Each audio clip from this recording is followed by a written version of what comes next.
रूस यूक्रेन युद्ध को लेकर मंत्री एस जयशंकर, जो हमारे एक्सटर्नल अफेयर मिनिस्टर हैं, उन्होंने कुछ कहा है। इससे लेकर के आपको कुछ बताना चाहता हूँ। अमेरिका और भारत के गहराते संबंधों के बीच रूस और भारत की ऐतिहासिक दोस्ती को लेकर कई तरह के सवाल उठाए जा रहे हैं। लोग अलग अलग तरीके से क्वेश्चन पूछ रहे हैं। कहा यह जा रहा है कि भारत अब रूस से दूर और अमेरिका के करीब जा रहा है। ऐसा नहीं है दोस्तों, लेकिन भारत के विदेश मंत्री डॉक्टर एस जयशंकर ऐसा बिल्कुल नहीं मानते। उनका मत अलग है, क्योंकि वो देखते हैं अपने नज़रिए से और आम आदमी अलग नज़रिए से देखता है चीज़ों को। बुधवार को दिल्ली के एक कार्यक्रम में एस जयशंकर ने कहा, दुनिया कई तरह की चैलेंजेस से जूझ रही है। इसके बावजूद भारत और रूस के संबंध स्थिर हैं, बिल्कुल स्टेबल हैं, कोई प्रॉब्लम नहीं है। डॉक्टर एस जयशंकर ने उन लोगों को भी आगाह किया जो कहते हैं कि रूस पर भारत की रक्षा निर्भरता कम हो रही है, और आपको बता दें कि इसका असर दोनों देशों के संबंधों पर पड़ेगा। डॉक्टर एस जयशंकर बताते हैं कि भारत और रूस की दोस्ती की अहमियत भी अलग है।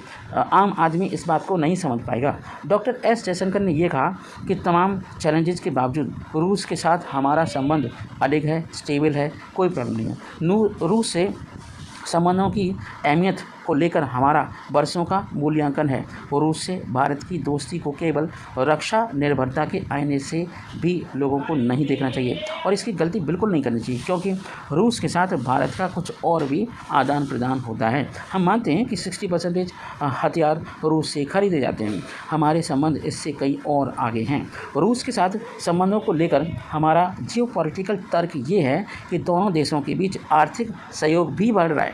यूक्रेन पर रूस के हमले के बाद से दुनिया भर में काफ़ी उठापटक है। चीन और रूस की दोस्ती बढ़ी है, जबकि भारत का भी रूस से द्विपक्षीय व्यापार बढ़ा है।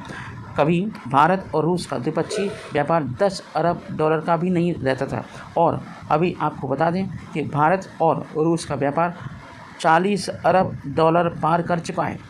हालांकि यह आंकड़ा रूस और भारत के बीच में तेल आयात के लेकर के है, क्योंकि भारत रूस से तेल ले रहा है, रिफाइन कर रहा है और यूरोपीय देशों को बेच रहा है, और अभी पाकिस्तान को भी एक टैंक पहुंचाया था। यूक्रेन पर हमले के बाद रूस को लेकर काफ़ी सारे भ्रमात्मक चीज़ें हैं।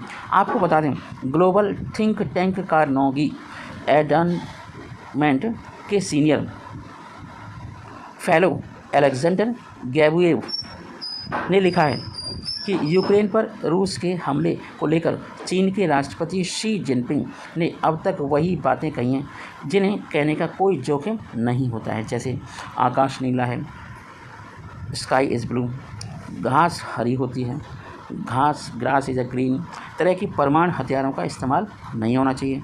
अलेक्जेंडर गैबुएव ने कहा कि रूस के मामलों में चीन लंबे समय से इस लाइन पर रहा है कि यूक्रेन जैसे भावुक मामलों में रूस को रोकना आसानी नहीं, नामुमकिन है। चीनी डिप्लोमेट पुतिन की विदेश नीति को तूफान की तरह देखते हैं। चीन को लगता है कि इस तूफान को नियंत्रित करना, कंट्रोल करना है तो आसान, लेकिन कैसे करें? खतरे भी बहुत सारे हैं, लेकिन उसके खतरों को भी कम किया जा सकता है, और कई बार इस मौके को रूस में इस्तेमाल किया जा सकता है। भारत ने भी यूक्रेन पर हमले को लेकर रूस की निंदा नहीं की, पर भारत पर पश्चिमी देशों का इतना प्रेशर है कि वह रूस की निंदा करे, इसके लिए प्रेशराइज करते रहते हैं। लेकिन इस दबाव में मोदी सरकार ने सारे विचार खारिज कर दिए हैं। मोदी सरकार सबकी सुन रही है, पर कर अपनी मन की रही है। हालांकि भारत का यह रुख उसकी विदेश नीति का निरंतरता से जो चेंजेस देखे जा रहे हैं वो उसका हिस्सा बन गए। जब रूस ने 2014 में क्रीमिया को अपने में मिला लिया था, तब भी मनमोहन सिंह की सरकार ने रूस की निंदा नहीं की थी, क्योंकि भारत और रूस के रिलेशन अलग टाइप के हैं, और मित्र देशों में सबसे अहम मित्र देशों में रूस भारत माने जाते हैं। ऐसा माना जा रहा है कि रूस का चीन के प्रति ज़्यादा आभार या कृतज्ञ होना भारत के लिए मुश्किलें खड़ी कर सकता है। ऐसा इसलिए है कि चीन LAC पर लगातार आक्रामक हो रहा है, और भारत सैन्य आपूर्ति के लिए रूस पर डिपेंडेंट है। अगर रूस की निर्भरता चीन पर लगातार बढ़ती जाएगी, और इस स्थिति में रूस से चीन कहेगा कि संकट के दौरान वह भारत में सैन्य आपूर्ति बंद कर दे, तब क्या होगा, इसलिए हमें और भी विकल्प तलाशने होंगे। जर्मनी के नए रक्षा मंत्री बोरिस पिस्टोरियस ने एक साक्षात्कार में इंटरव्यू में कहा है कि भारत की हथियारों के लिए रूस पर निर्भरता जर्मनी के हित में बिल्कुल भी नहीं है। इस पर मैंने एक वीडियो भी बनाया था। जर्मन प्रसारक डाइचे वेले के साथ बातचीत में बोरिस पिस्टोरियस से पूछा गया था कि क्या जर्मनी भारत को हथियार बेचेगा, तो उन्होंने कहा ये जर्मनी के हाथ में नहीं है, ये तो भारत डिसाइड करेगा, इसे अपने आप बदल लें। ऐसा मुद्दा है कि जिसे हम अपने सहयोगियों के साथ मिलकर समाधान करेंगे, बातचीत करेंगे, पिस्टोरियस ने कहा था।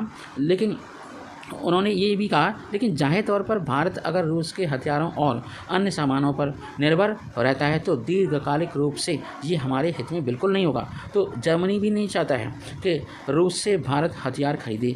जर्मनी की अपनी रट है, वो टैंक बेचना चाहता है, वो सबमरीन बेचना चाहता है। हमें इस बारे में काफ़ी सारा सोचना पड़ेगा। जर्मनी नहीं चाहता कि भारत रक्षा ज़रूरतों की मजबूरी में रूस के साथ रहे।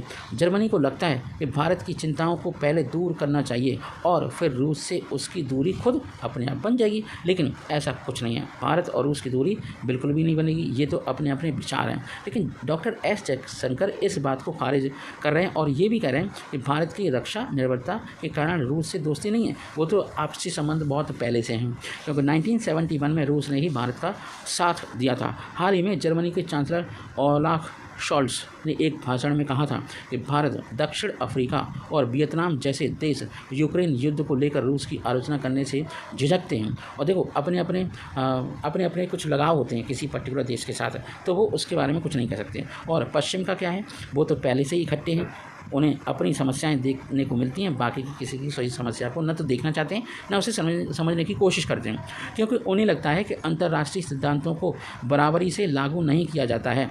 ग्लोबल सॉल्यूशंस के द वर्ल्ड पॉलिसी फोरम कार्यक्रम में बोलते हुए ओलाफ शॉल्ट्स ने कहा था कि जब मैं इन देशों के नेताओं से बात करता हूं तो कई भरोसेमंद बातें सामने आती हैं और अंतर्राष्ट्रीय व्यवस्था के मूलभूत सिद्धांतों पर सवाल नहीं उठा रहे हैं, बस उनकी चिंता सिद्धांत समान